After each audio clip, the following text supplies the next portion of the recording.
Support Narativ's independent journalism at patreon.com/narrative and check out our podcast wherever you get your podcasts. And don't forget to subscribe and download.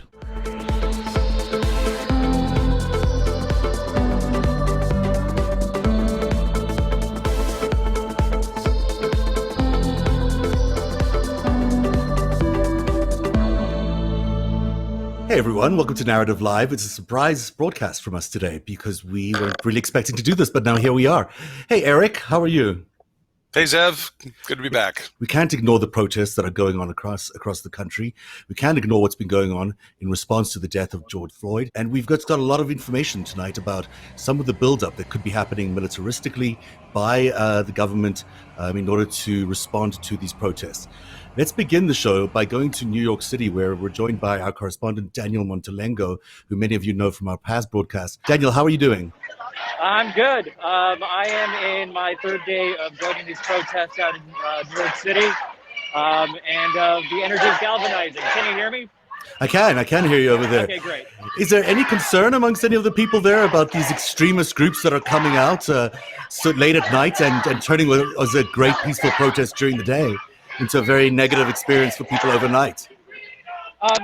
So the protests have become a little bit more violent once the sun goes down. But from my experience with this being my third one, it's been very peaceful. There's chance of peaceful protest.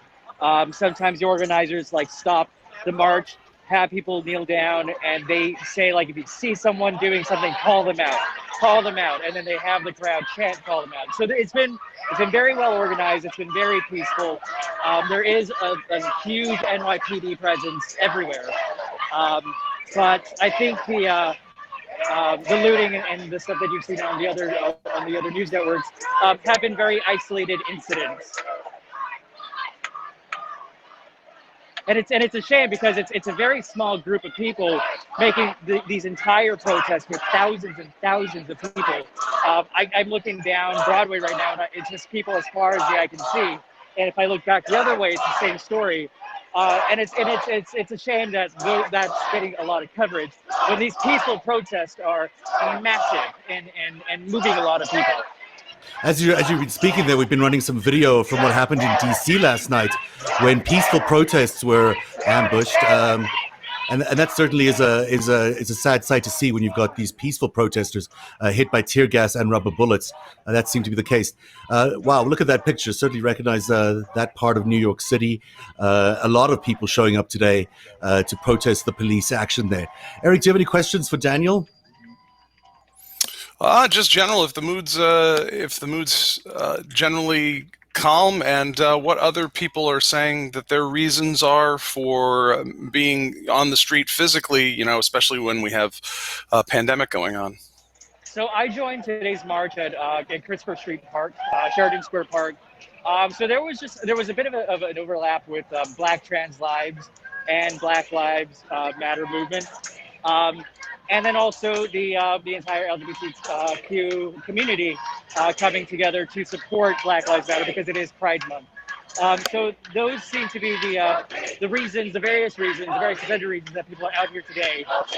And at Eunice, we merged actually about 15 minutes ago with two other large protests in Union Square.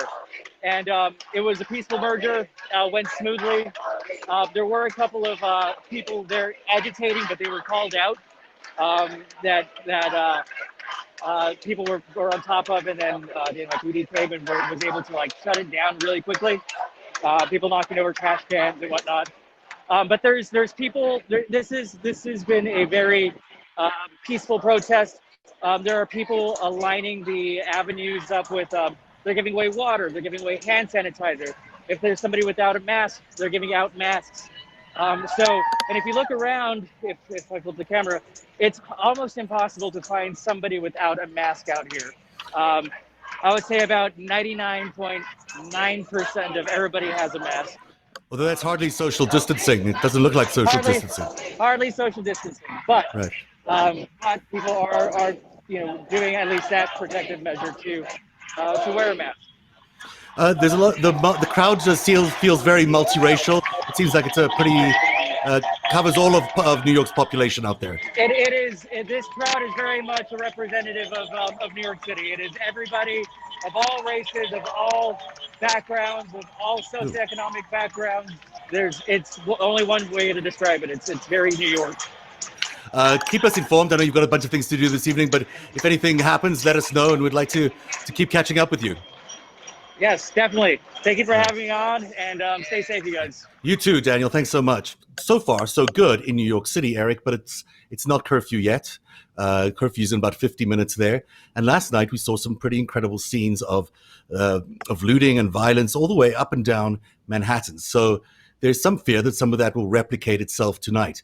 I know you've been doing a lot of phoning around to your contacts. Have you been hearing any information about what might be happening tonight? Well, it looks like there are some elements who may be intending something other than the peaceful protest, who on the ground have, been overheard speaking about this. We're still looking for more confirmation on that. This is a photo you put out earlier of, I don't know where this photo was taken, but it looks like a hodgepodge of a security crew over there. That is looking south on 16th Street, the corner, I believe, of 16th and K, looking at the White House, which is just one block beyond it, and you hit Lafayette Park and then the White House itself. What's so interesting to me about this photo, and there are others popping up tonight, from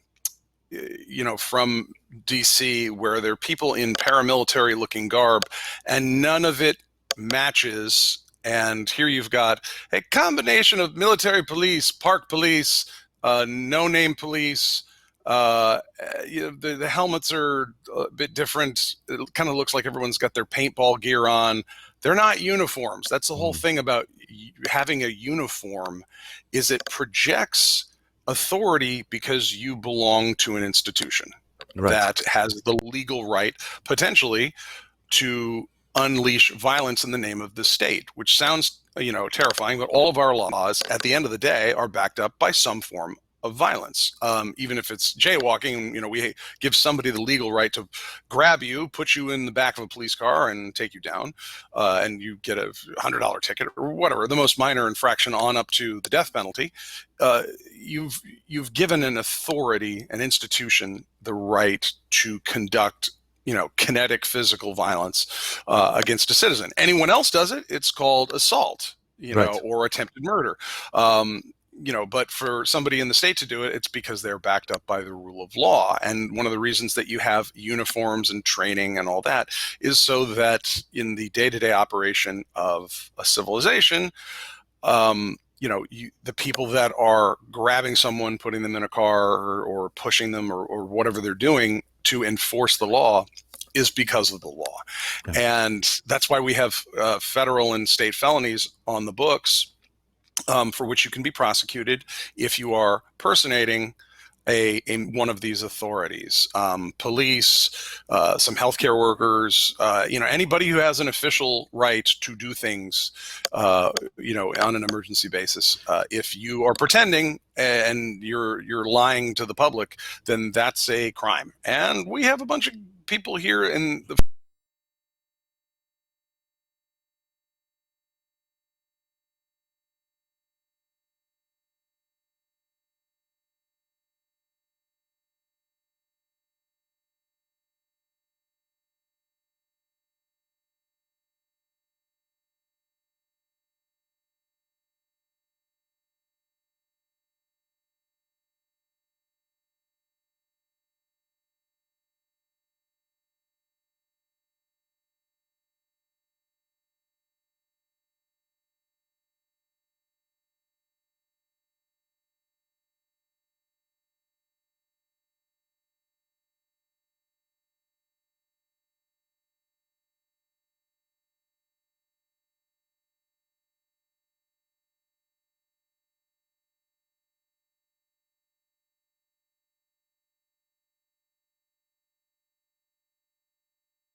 Barr has taken it upon himself to act as a bit of a control element for what he believes is coming. What's your sense of what he means by sending all these teams out? Like, I mean, this is not a normal procedure, it seems like. It's not. I mean, the Attorney General is in charge of prosecutions that are handled by, he can send out teams of lawyers, and there is enforcement through the U.S. Marshals of judicial procedure, and anything that is law enforcement at the federal level comes under the executive branch, of which the Attorney General is a cabinet level position, but he doesn't have paratroopers he can call out.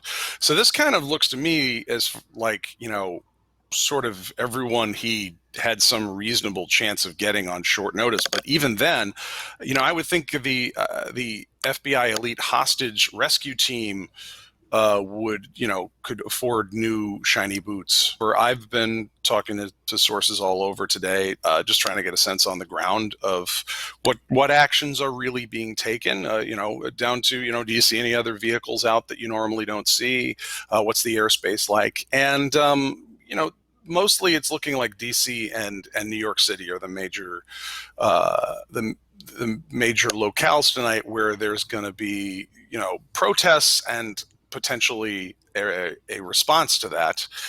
We know from some of the reports in Minneapolis and the speed with which the FBI and others responded to what appear to be members of transnational organized crime who are not from Minneapolis and are there for reasons other than expressing their local, right. They're not just helpful for Trump, who would love a distraction from 20+% unemployment, over 100,000 dead from COVID and more to come, unfortunately. His campaign trickster going to go into prison in 28 days. His former national security advisor has another 10 days with the help of William Barr to come up with some excuse for why him pleading guilty shouldn't count. And it's not looking good. It's a few people with weak arguments versus the Watergate prosecutor. So Trump could definitely use a distraction. And so he might be. He might be. And let's take a look at what Barr actually told governors on that call yesterday. He said instigators looking for secondary targets in cities where they can go and overwhelm the police forces. He said he had information about this. That's why it's so imperative we can't play whack-a-mole with these people, Barr said. He went on to say, we had to take out the professional instigators and the leadership group, and the way to do that is to start with a strong statement in the main cities. So he definitely seems to be pointing at least his efforts in what he believes is some sort of big, is it attack? Is it a terrorist attack? I don't know just how you describe it, against these major cities that he says he has to thwart with all this heightened presence. I mean, normally you get very clear direction from your political leadership when something extraordinary like deploying extra forces on the ground, especially paramilitary here in the United States. Usually if something like that has to be done, you have some real clear language, and this is not clear language. I was in Washington, D.C. for September the 11th, 2001, living in Northwest D.C., just around the corner from the Embassy of Israel.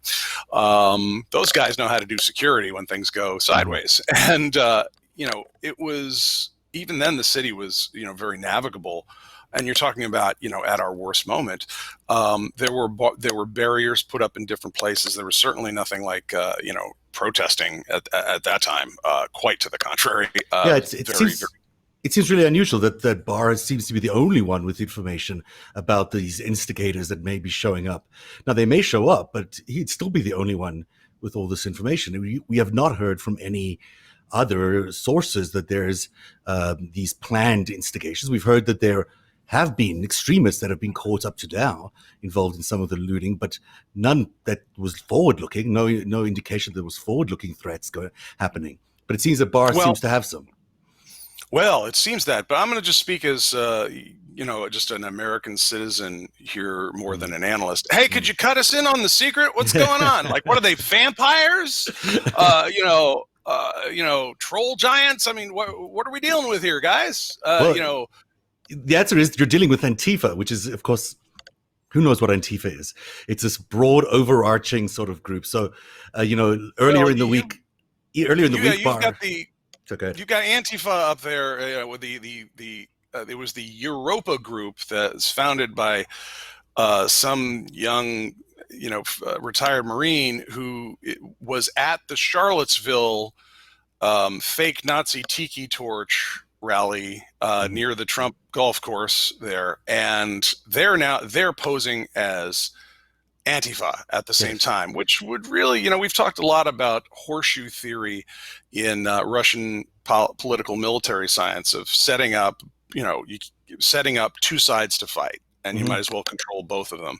So it's very ironic that we actually get some digital forensics around the faux Nazis and the faux anti-Nazis are really the same people. It is really remarkable. So Twitter today suspended hundreds of accounts, supposedly from Antifa, supposedly inciting violence, but they weren't. They were actually right-wing extremists posing as Antifa, who also seem to have quite a developed bot network to help amplify their Antifa content.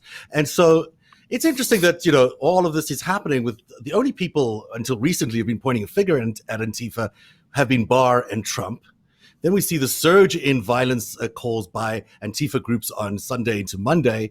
Now on Tuesday, we hear that Twitter suspended all these accounts just a day after Trump saying these are the terrorists, the Antifa and the radical left. I mean, it's looking a little bit conspicuous. It doesn't look like it's a legitimate threat that's being faced by any left-wing organizations here, but actually just some sort of perhaps constructed threat. Well, let's give a strong comparison between the Antifa movement and Al Qaeda. Now, we had I was in DC, working in think tanks. We were talking about these bunch of barbarian terrorist types that were in Afghanistan, that were terrorizing women, that were firing missiles at 1,000-year-old statues of the Buddha. And this was on the threat matrix. Like, these guys have got a failed state.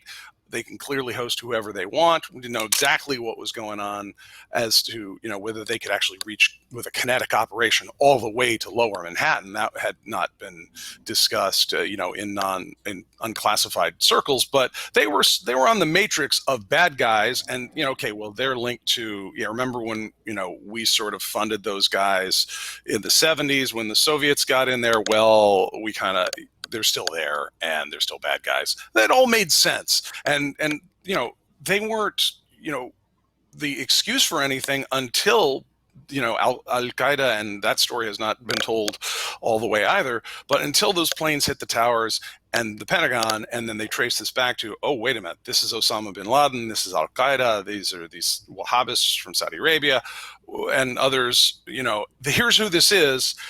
These are the bad guys. This is where they live, and they had intelligence ready to go, and we all had a clear act. It wasn't simultaneous of an officer involved homicide followed by some protests, and all of a sudden we kind of have some bad guys around here. No, we had a very clear negative event. A terrorist attack, and then here's who did it, and here's what we need to do. And here we don't have that. We have this boogeyman we haven't really seen except maybe in the early days of the Trump inauguration. If you remember, there were some dudes in black, sweatshirts rolling around and near the inauguration. Then we didn't hear from them for a while. It's almost like this is an emergency in want of a villain. If you don't want to talk about the COVID deaths or the 20% unemployment, maybe you also might not want to talk about your campaign staff going to prison and flipping on you, or about the head of state who's also facing prison, who maybe has something to say about you too. Right. So, we'll get to the strategy around why they might be interested in some of these events taking place in order to distract from what are terrible opinion polls right now in the elections. But I just want to finish taking a look at some of the stuff that Barr has done today. So, he was also the guy responsible yesterday for clearing the Lafayette Park with tear gas and rubber bullets of protesters and journalists in order for Donald Trump to make that bizarre Bible brandishing photo opportunity that he did in front of the church. And he was also the guy responsible, this is Barr, who had them install a 7-foot metal fence, I should say, around Lafayette Square, which is now not accessible today. And this is the one that struck me as being most unusual.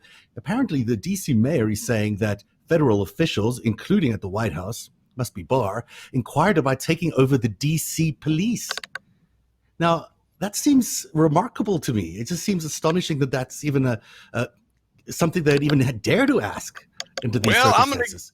I'm going to give the maximum amount of latitude to this particular action. Yeah. In the history of Washington, D.C., my home and where I lived for 12 years, I got to know people who were multi-generation natives of there, and home rule, where DC got its first mayor, Walter Washington, I believe in the 60s, tearing it away from the control of Congress, which had a lot of people from the South in it who, were opposed to spending any money for the black residents. It was a big deal to have home rule, but there is a history of the federal government through the Congress, I believe, running DC. But being the Attorney General, hired uniquely to run around and I call him the Sidewinder missile goalie. Mhm. It's harder than being a regular soccer or hockey goalie because what's coming at him is much nastier. But he is clearly diving for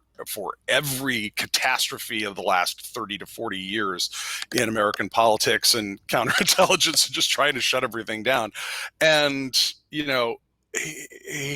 a busy guy. He seems really busy. He seems way too busy for what he's doing, and he's certainly got other important priorities than doing what he's doing right now.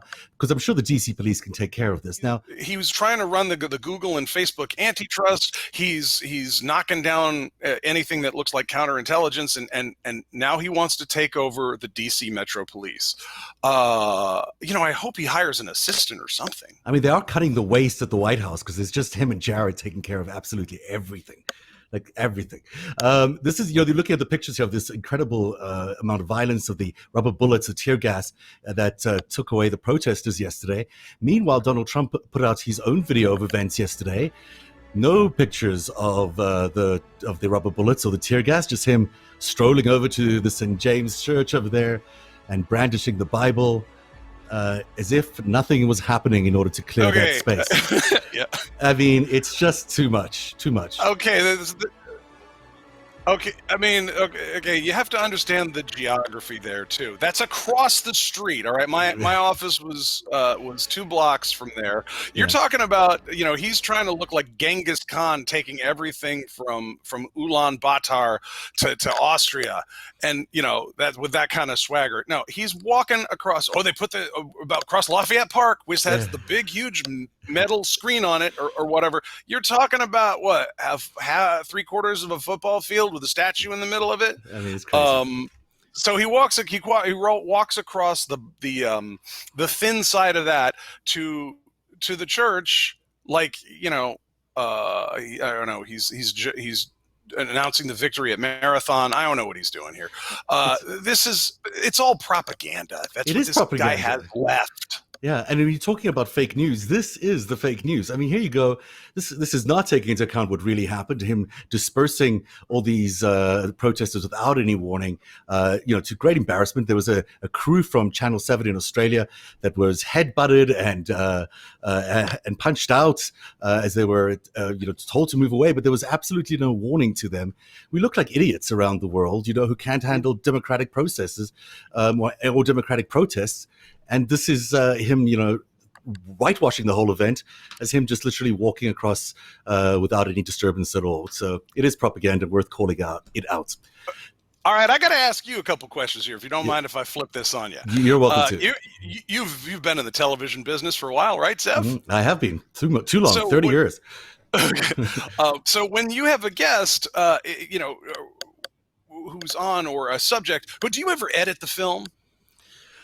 Yes, of course you edit the film, but you don't cut out the stuff that looks really bad, right? And you leave in certain stuff to give a certain feel, right? Well, you meant to not actually take out anything that you edit should not be stuff that's relevant to the audience. Of course, you follow the normal guidelines of any journalist's organization. So you would, even if it looks integrity, bad. Oh yeah, you're not a propagandist. You'd need that. Yeah. You need integrity. You would, and I don't know if this qualifies as having integrity or even an ounce of truth to it.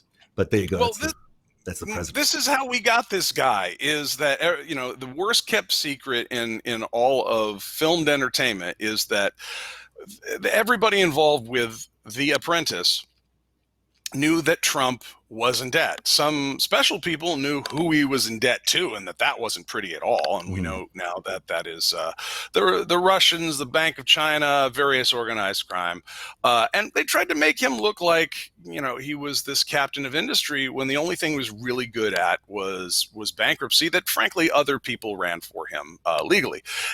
He sucks at basically everything. So all you can, but he is good. Sorry, I take that back. It's selling the man short. He's good for short bursts of propaganda and doing just enough that people can edit him into looking like, well, whatever we've got now, that I guess under the biggest psyop in the history of psychological warfare made him look attractive enough to lose the popular vote by 3 million and win in 3 swing states, and boom, he's president.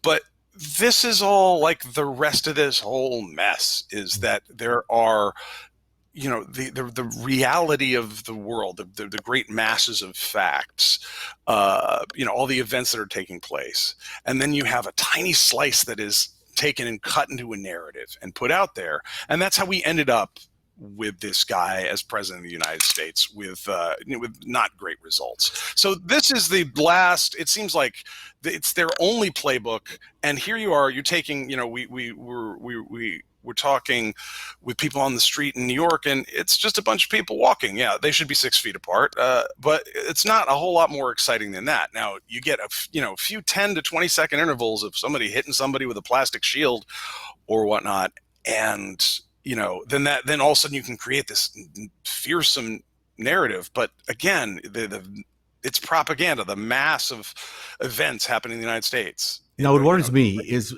everything you're saying is absolutely right, and he doesn't look very good going into the elections this year in November. And this is the only reason I'm concerned, because in the past, sometimes these threats have just felt so idle, they haven't felt real. This time I'm a little concerned about his threats because he's got a few months to head into these elections, and he doesn't really have anything to run on.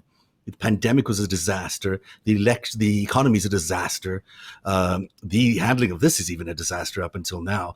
So he's beginning to tout this idea of he's the law and order candidate. And in order for him to be the law and order candidate, he sort of has to appear to be doing law and order.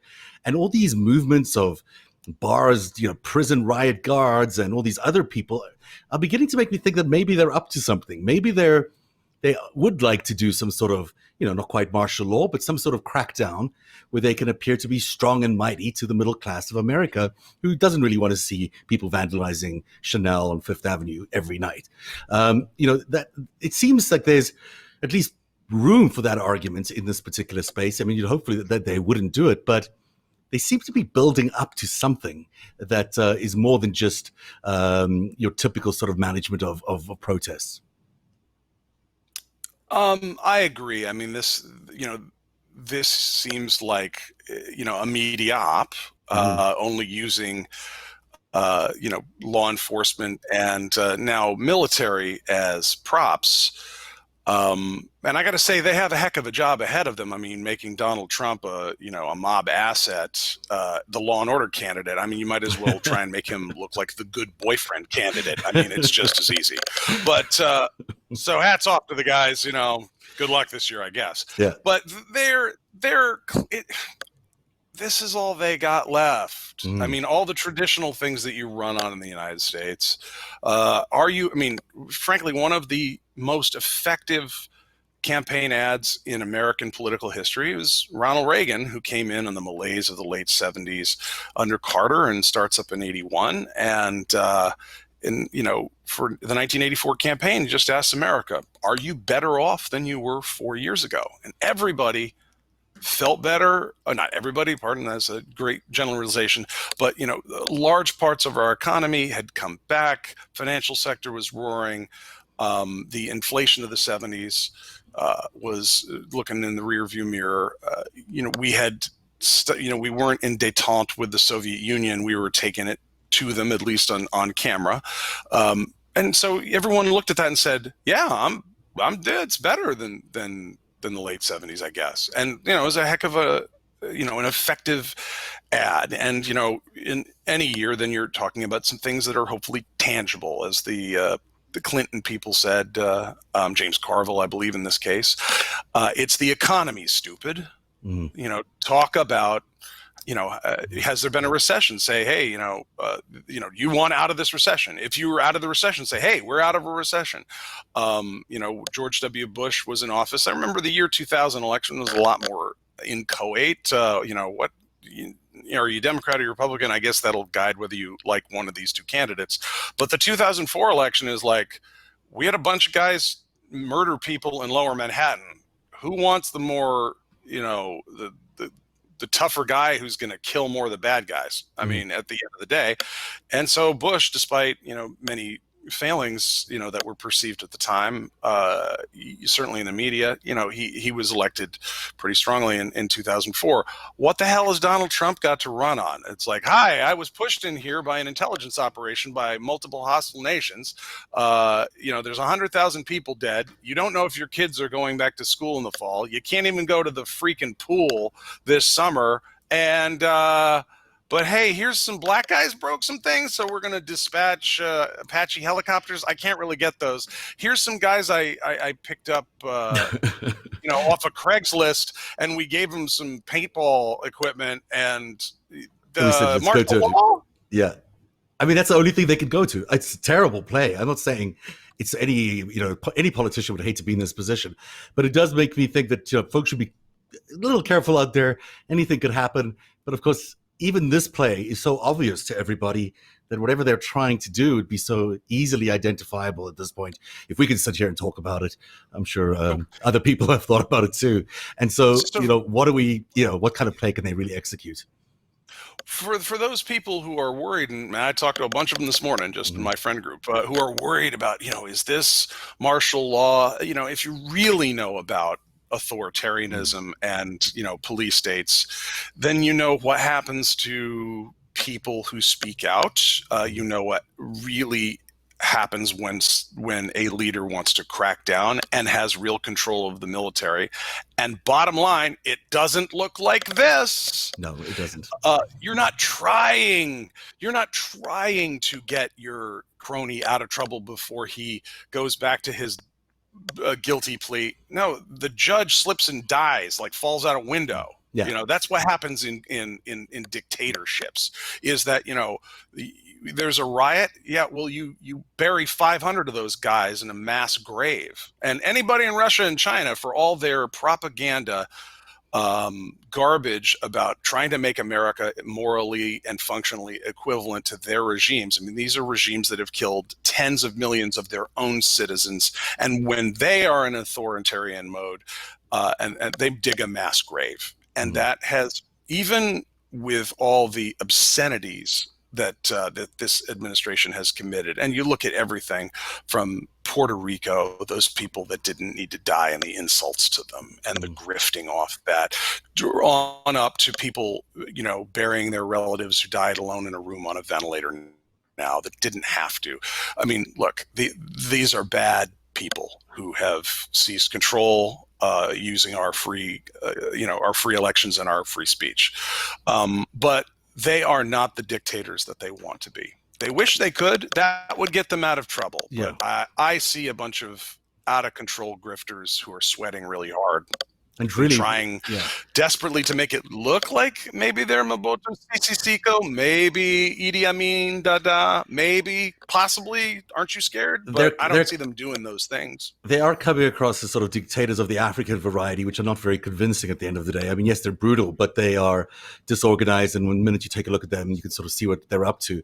In a society as sophisticated as the United States is, with the amount of social media and smart people wandering around with access to all sorts of information and a free government ultimately that can provide that information.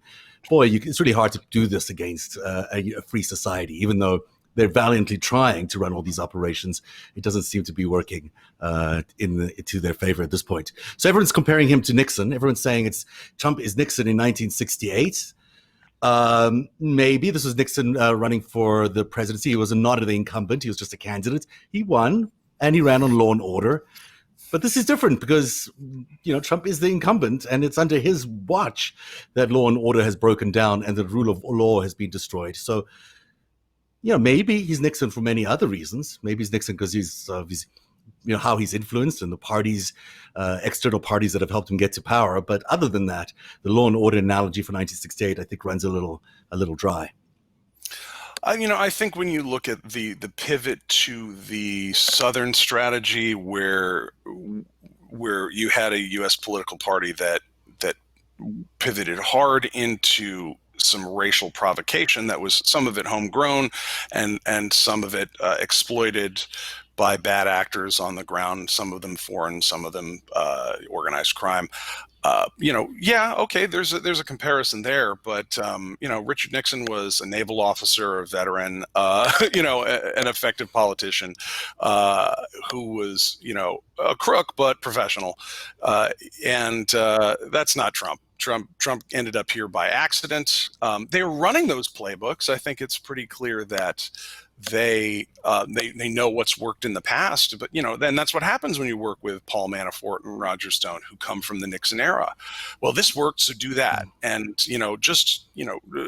get a riot going, and boy, it'll make Americans scared. But remember, in 1968, you had just had 10 to 20 years of the mass-produced automobile being widely available, and then you have you're not that many years away from sundown towns and redlining of mortgages, where people are afraid of the inner cities, and there's racial tension, and there, the civil rights movement, which is bearing fruit in real legislation that's changing the way America works. I mean, these were pivotal years, and I talked to friends of mine of the baby boom generation who remember that and living through those days. And for all the okay boomer divisions that they're trying to put up, these are people that have lived through some real uncertainty, right? And these were moments where our leaders were being gunned down, in daylight in front of us. And these major changes in America were all new. We're trying to give the echo of those shudders, those spasms in this country. They're the echo, and they're what people would remember. Remember what that felt like? This is kind of like that, except it's kind of not. Mm-hmm. This is not Watts and Detroit and all these other places. We have not killed. There is no equivalent to Martin Luther King Jr., and he has not been murdered this year. Yeah. And we haven't just created the suburbs 15 years ago. It's not something that's really going to work, as much as they're trying. And if it does, in fact, looks like it might be backfiring, because people are turning up in their thousands across the country. So if they had anything to do with sparking this, which maybe they did, who knows, they certainly did not expect this many people out. The entire country seems to be galvanized by mostly peaceful protests, mostly white people protesting, not mostly, but certainly a large number of white people protesting against the government and against Trump particularly, and for civil rights. That's a very different picture than they would have imagined. I imagine they would have been trying to create if they sparked any of this. But look at how hard they have to work to turn this into a violent conflict. You've got to bring people out who are policing. When you see that those shields and the technique that they're using, that is not standard operation, for police. That is not how they're trained, and that's not how good police, and to hear people tell it, not how the DC Metro Police are trained how to do crowd control. It is how you incite crowds, though. And like I said, with Ferguson, you're taking a tiny slice where you're waiting for something to happen, and then you point the camera at that. Yeah. But the rest of it doesn't look like that. There are people making a real effort to make America look like it's on the verge of collapse and of violent movements here, but they're having to expend a lot of energy to do that. And I think back in '68, they didn't have to try nearly as hard. I think it was really there. Right. Thank you very much, Eric. Thanks for being on the show again. What an interesting hour, as always. Learned a lot from you. And looks like Daniel's good in the street, so that's nothing happened in New York City. The curfew is just 10 minutes away in New York City. We'll see what happens. On Friday, Lincoln's Bible is back. We've got a really interesting show all about Bill Barr, in the weeds with Bill Barr, if you will, about everything from Opus Dei to Jeffrey Epstein. I do have some breaking news regarding Jeffrey Epstein, by the way. There was a settlement finally reached. Settlement might be the stronger word for it. An agreement reached between the trust in the Virgin Isles, which has been managing the estate, and the victims. So there is some sort of agreement now to get the victims some of the money that the estate has, that used to be Jeffrey Epstein's and now the estate's money. It looks like the victims have finally got an agreement to get some of their money to compensate them for everything that they've been through over the last, sometimes 30 years. So some good news to end the show there for tonight. And we'll see everyone back here on Friday for another Narrative Live. Have a good night, Eric. Thanks for having me. Cheers. Support Narrative's independent journalism at patreon.com/narrative. And check out our podcast wherever you get your podcasts. And don't forget to subscribe and download.